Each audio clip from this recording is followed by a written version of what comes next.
직장 생활하는 사람들의 60% 이상이 빚쟁이랍니다. 그래서 직장은 최대한 퇴직금을 많이 줄 때까지 버티는 게 필요하다고 합니다. 우리가 살아가는 삶에서 직장인이 돈을 아주 많이 벌고 아주 부유해지는 경우는 매우 드물죠. 하지만 안정적으로 살아가는 사람들의 상당수가 직장인이다라는 말씀을 드리고 싶습니다. 직장인의 신분이 이 자본주의 사회에서 중간 이상을 가게 만들어주는 아주 유용한 이 수단이다라는 말씀을 드립니다.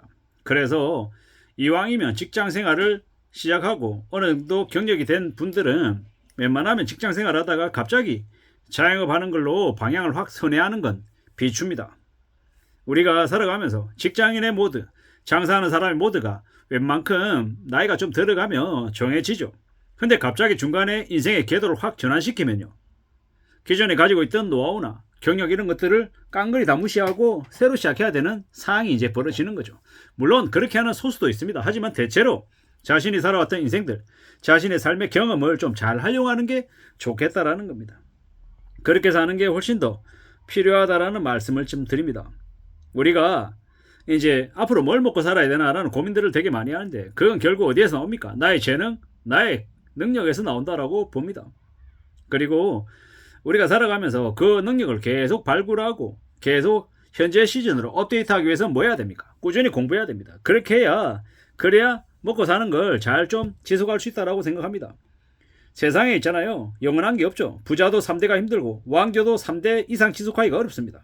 자만심을 버리고 착실하게 살아야 되고 시대에 맞춰서 스스로를 변화시켜야 된다는 겁니다. 지금은 그 어디에도 어렵지 않은 곳이 없습니다. 더군다나 자영업은 더더욱더 지금 현재 어렵죠. 지금 하는 일에서 수입이 생긴다면 무조건 붙어 있으라고 고참들이 얘기합니다. 어른들이 그렇게 얘기하죠. 그 말은 뭡니까? 다른 새로운 곳에서 처음 시작해서 돈 버는 게 무지하게 어렵다는 이야기입니다. 정말 이게 꼭 필요한 얘기입니다. 제가 지금 영상을 찍어서 올리는 이 영상에 이 흐름을 관통하는 메인 이 주제이기도 하고요. 자리를 뜨거나 직업을 바꾸려 하는 순간 우리는 우주의 미아처럼 경제권 밖으로 저 멀리 밀려난다고 합니다. 이 얘기는 어느 분께서 저에게 댓글로 달아주신 내용입니다.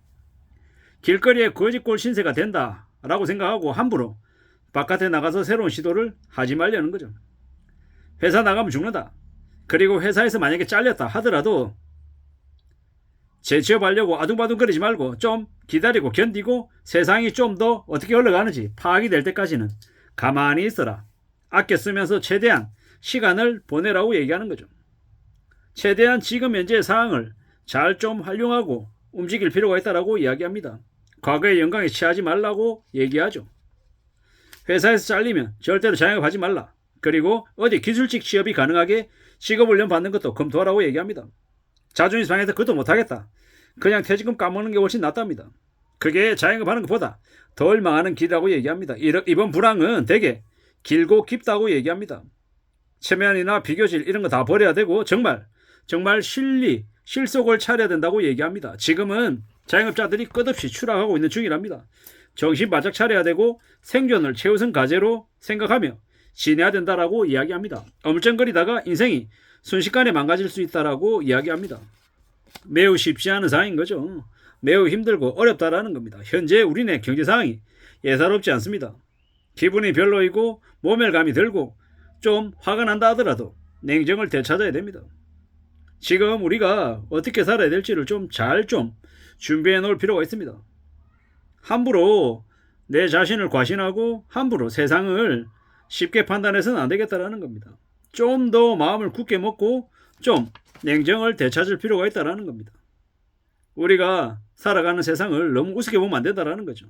출근하고 퇴근하고 그저 월급 받을 수 있다라는 것, 그 자체만으로도 되게 잘 지내고 있다라고 이야기해야 되는 상황이라고 얘기합니다. 지금은 우리가 더욱 어렵고 힘든 상황이다라는 거, 지금은 마이너스 시대다, 버티고 살아남아야 된다라는 이야기를 합니다. 그동안에 많은 사람들이 돈을 너무 펑펑 써댔습니다. 너무 우습게 생각한 거죠. 그런데 앞으로는요, 우리는 정신 바짝 차리고 살아야 됩니다. 몇천만 원 때문에 자살하는 사람도 있다라고 얘기합니다. 에이 설마 그러겠냐라고 하지만 정말 그러하다라고 말합니다. 정신을 바짝 차려야죠. 우리가 계속 대출로 이 경제가 되게 괜찮은 것처럼 이제 느끼며 살아왔습니다. 근데 이제 아니라는 걸 이제 깨우쳐가는 거죠. 정신을 차리고 살아야 됩니다. 쉽지 않은 상황입니다. 회사가 언제든지 사라질 수 있고 내 개인의 일자리도 없어질 수 있습니다. 이런 매우 우려스럽고 두려운 상황에 우리가 놓여 있다는 것, 그걸 잊지 말아야 됩니다. 함부로 세상을 향해 어리광 피워서는 안 된다는 겁니다. 앞으로 마음 굳게 먹어야 되고 정말 정신을 바짝 차리고 살아야 됩니다. 앞으로 우리의 삶이 어떻게 변할까 걱정이 되죠. 두려움도 있고요. 근데 그 두려움이나 걱정을 그냥 마냥 불안에 떠는 걸로 놔둬서는 안 된다는 건, 우리의 삶을 좀 더 좋게 만드는, 승화시킬 수 있는 그런 계기로 삼아야 될 것 같습니다. 그러려면 어떻게 해야 되겠습니까? 좀 더 내 자신을 더 역량을 키워나가기 위해서 애써야 된다는 겁니다. 그럴 때, 그렇게 할 때 삶이 좀 나아지지 않겠나라는 생각을 해봅니다. 사는 게 참 쉽지 않죠. 많이 힘듭니다. 많이 어렵습니다. KT라고 하는 곳에서는 토탈 TF로 퇴사 거부한 이들을 보내서 노골적인 그런 이제 가스라이팅을 하겠다라고 부문장이 대놓고 이야기합니다. AI를 운운하면서 40대 50대 직원을 비열이라 얘기하며 자르고 있습니다. 정권의 낙하산 인사들, 임원들 연봉이 600억인데요. 잘려야 되는 놈들이 도리어 성실히 일하는 보통의 사람들을 자르고 있는 막장짓이 벌어집니다. 참 무서운 얘기죠. 외벌이 가장들 전국에 뺑뺑이 돌리고 온갖 수모를 다 겪게 만들겠다라는 겁니다. 과거에도 그렇게 내몰렸던 사람들 중에서는 끝까지 살아남아서 정년을 맞이한 이도 있다라고 합니다. 울릉도 가서 전봇대 타라는 요거도 다 감내하고 견뎠던 이들이 있었답니다. 그 나쁜 놈의 부문장은 악에 끝내고 나면요, 자기 자신이 제물로 올려지고 버려질 겁니다. 그렇게 악하게 살아가다가는 천벌 받는다라는 거죠. 말에 칼날을 담아서 이야기하는 그놈들, 그 행동들, 고스란히 자기 자식이나 자신의 손자나 가장 소중한 사람들이 그대로 그 놈들의 말에 이제 부메랑을 맞게 될 거다라고 생각합니다. 구조조정 당해야 되는 놈들이 구조조정을 하고 있는 이 말도 안 되는 현실을 우리는 목격하고 있습니다. 대놓고 갑질하는 쓰레기, 인간 말종들이 넘쳐나고 있습니다. 자기도 먹고 살아야 된다라는 말에 이제 그런 나쁜 짓들을 저지르고 있는 거죠. 참 많은 생각들이 듭니다. 앞으로 우리가 어떻게 살아야 될지 잘 고민하고 잘 대비 대응해야 될 것 같다라는 생각을 많이 합니다. 나라 경제도 매우 안 좋고 각각 개개의 기업들의 상황도 매우 우려스럽고 지금 현재 심상치 않은 지경입니다. 이런 상황에 놓여 있다는 것, 우리는 좀 더 절대절명의 생존 경쟁에서 살아남기 위해서 부단히 애써야 될 것 같습니다. 이상입니다.